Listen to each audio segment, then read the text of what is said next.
దుబ్బాక శాసనసభ్యులు మనందరికీ సుపరిచితుడు మన కొత్త ప్రభాకర్ రెడ్డి గారు, మన జిల్లా పార్టీ అధ్యక్షులు గౌరవనీయులు సంగారెడ్డి శాసనసభ్యులు చింతా ప్రభాకర్ గారు, మన జహీరాబాద్ ఎమ్మెల్యే గౌరవనీయులు మాణిక్యరావు గారు, మన ఎమ్మెల్సీ ఉమ్మడి మెదక్ జిల్లా శాసన మండలి సభ్యులు డాక్టర్ యాదవ్ రెడ్డి గారు, అదేవిధంగా తమ్ముడు ఎర్రోల్ల శ్రీనివాస్ గారు, రాధాకృష్ణ శర్మ గారు, వెంకటేష్ గౌడ్ గారు, మా ప్రకాష్ చారి గారు, భిక్షపతి గారు, శివకుమార్ గారు, బాలరెడ్డి గారు, మా డిసిసిబి వైస్ చైర్మన్ మాణిక్యవన్న గారు, గోవర్ధన్ రెడ్డి గారు, ప్రభాకర్ రెడ్డి గారు, అదేవిధంగా మెట్టు కుమార్ గారు, సోమరెడ్డి గారు, శ్రీకాంత్ గౌడ్ గారు, అంజయ్ యాదవ్ గారు, వెంకటేష్ చెప్పినమ్మా, సో రాముల్ గౌడ్ గారు, మా మండల పార్టీ అధ్యక్షులు రాజేష్ గారు, ఇంకా చిన్న గౌరవ సర్పంచులు, గౌరవ ఎంపీటీసీలు, పటాన్చెరు నియోజకవర్గ ముఖ్య నాయకులు చంద్రగౌడ్ గారు, రైతు సోదరులు, బీఆర్ఎస్ కుటుంబ సభ్యులు, మా మీడియా మిత్రులు అందరికీ పేరు పేరున నమస్కారం. ముఖ్యంగా ఈరోజు రేవంత్ రెడ్డి, ఆయన ఇంటి పేరు యనుమల రేవంత్ రెడ్డి అంటారు, కానీ నాకు అనిపిస్తుంది ఆయన యనుమల రేవంత్ రెడ్డి కాదు, కోతల రేవంత్ రెడ్డి. ఏ పథకం చూడు కోత పెట్టుడే. అరే కేసీఆర్ గారు ఉండంగా పంటకు రైతు బంద్ వేసిండు. నీకు ఓఆర్ఆర్ లోపల ఉంటే అయ్యా, రంగారెడ్డి జిల్లాలకు అయ్యా, మేడ్చల్ జిల్లాలకు బంద్ పెడతా, పటాన్ చెరువులకు ఎగబెడతా, ఇట్లా అన్నాడా కేసీఆర్ ఎప్పుడన్నా? ఎవరన్నా కానీ ఈ రాష్ట్రంలో అది ఎస్సీయా, ఎస్టీయా, బీసీయా, మైనారిటీయా, ఓసీయా, రైతు అయితే చాలు, రైతుల ఆత్మగౌరవం పెంచాలి అని ఈ ప్రపంచంలోనే రైతుకు నగదు బదిలీ చేసిన నాయకుడు కేసీఆర్, బీఆర్ఎస్ పార్టీ.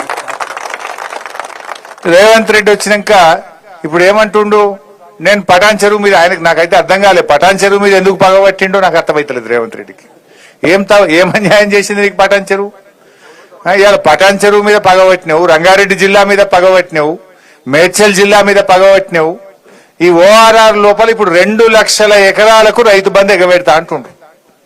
2 లక్షల ఎకరాలకు రైతు బంధు కోత పెట్టిండు. మన పటాన్ చెరువు నియోజకవర్గంలో 22,000 మంది రైతులకు ఇవాళ రైతు బంధు ఇస్తలేడు.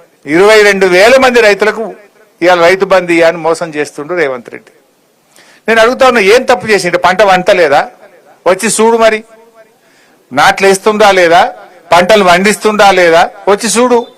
రాష్ట్రం అంతా రైతులకు ఇస్తా అంటావు, మేడ్చల్లోకి ఇయ్యా, రంగారెడ్డి జిల్లాకి ఇయ్యా, సంగారెడ్డి జిల్లాకి ఇయ్యా అంటే ఇదేం పద్ధతి? ఇవాళ దీనికి సమాధానం చెప్పాల్సిన అవసరం ఉంది. ఇవాళ రేవంత్ రెడ్డి అప్పుడు ఏం చెప్పిండు? అర్రాస్ పాట వాడిండు. ఏ కేసీఆర్ 10 ఇచ్చిండు, నేను 15,000 ఇస్తా. కేసీఆర్ 1,00,000 రూపాయలు ఇచ్చిండు, నేను తులం బంగారం కలుపుతా. కేసీఆర్ 2,000 పింఛన్ ఇచ్చిండు, నేను 4,000 ఇస్తా. ఆశ చూపించిండు, అరిచేతిలో వైకుంఠం చూపించిండు. ఇప్పుడేం చేస్తున్నాడు రేవంత్ రెడ్డి? వచ్చినాక పెన్షన్లు పెంచలేదు కానీ ఇచ్చే పెన్షన్లు 1,00,000 మందికి కోత పెట్టిండు. 1,00,000 మందికి పెన్షన్ బంద్ అయింది ఇప్పుడు రేవంత్ రెడ్డి వచ్చినాక. పెన్షన్లలో కోత, కరెంటులో కోత, కేసీఆర్ కిట్లో కోత, ఇవాళ న్యూట్రిషన్ కిట్ లో కోత, విద్యార్థుల ఫీజు రియంబర్స్మెంట్ లో కోత, రైతు బంధుల్లో కోత, ఏది చూసినా కోతలే పెడుతుంటు. అందుకే నువ్వు యనుమల రేవంత్ రెడ్డి కాదు, కోతల రేవంత్ రెడ్డివి అంట. వెనకటెక్కడో ఒకసారి మానకొండూరు పోయిన నేను, మానకొండూరు పోయి నువ్వు అరే అన్ని ఎగబెట్టినవా రేవంత్ రెడ్డి, ఆడపిల్లలకు 2,500 ఎగబెట్టినావు, ఆడపిల్లలకు స్కూటీలు ఎగ్గొట్టినావు, తులం బంగారం ఎగ్గొట్టినావు, ఫీజు రియంబర్స్మెంట్ ఎగ్గొట్టినావు అని నేను మాట్లాడినా. ఎగ్గొట్టినావు అని నువ్వు ఎగవేతల రేవంత్ రెడ్డి అయ్యా అన్న. నేను హైదరాబాద్ జరగకముందే నా మీద కేసు పెట్టిరు. ఎందుకు కేసు అంటే, రేవంత్ రెడ్డి నువ్వు ఎగవేతల రేవంత్ రెడ్డి అంటవాడు. ఎగవేతల రేవంత్ రెడ్డి అంటే ఆయనకు బాగా నొప్పి అయిందట. నువ్వు ఎగవేట్టినావు కనుక ఎగవేతల రేవంత్ రెడ్డి అన్న. ఇప్పుడు కోతలు పెట్టినావు కనుక కోతల రేవంత్ రెడ్డి అంటున్నా. ఇవాళ మళ్ళీ కేసు పెడతాడో ఏమో నాకు డౌట్. నేను హైదరాబాద్ వరకు మళ్ళీ ఇవాళ కూడా కేసు అవుతుందని నాకైతే డౌట్ ఉన్నది. పెట్టు ఎన్ని పెడతావు, నేను అంటనే ఉంటాం. నువ్వు అన్ని ఇచ్చేదాకా, కోతలు బంధు పెట్టేదాకా, మా పటాన్ చెరువు రైతులకు రైతు బంధు ఇచ్చేదాకా నిన్ను కోతల రేవంత్ రెడ్డి అంటాం. ఏది ఇలా 2 లక్షల మంది రైతులకు నువ్వు ఇలా నష్టం చేస్తున్నావు. 2 లక్షల రైతు కుటుంబాలకు ఇవాళ అన్యాయం చేస్తున్నటువంటి నిన్ను తప్పకుండా కోతల రేవంత్ రెడ్డి అనే పిలవాల్సి వస్తుంది. ఏం చేసిండ్రు రైతులు? నువ్వు ఏం ఉద్ధరించినావు? అసలు రైతులకు కేసీఆర్ చేసినంత పని ఈ భారతదేశంలో ఎవరైనా చేసినారే? కేసీఆర్ వచ్చినాడు పొద్దున్న దాకా 3 గంటల కరెంటు, దొంగ రాత్రి 3 గంటల కరెంటు ఉండే.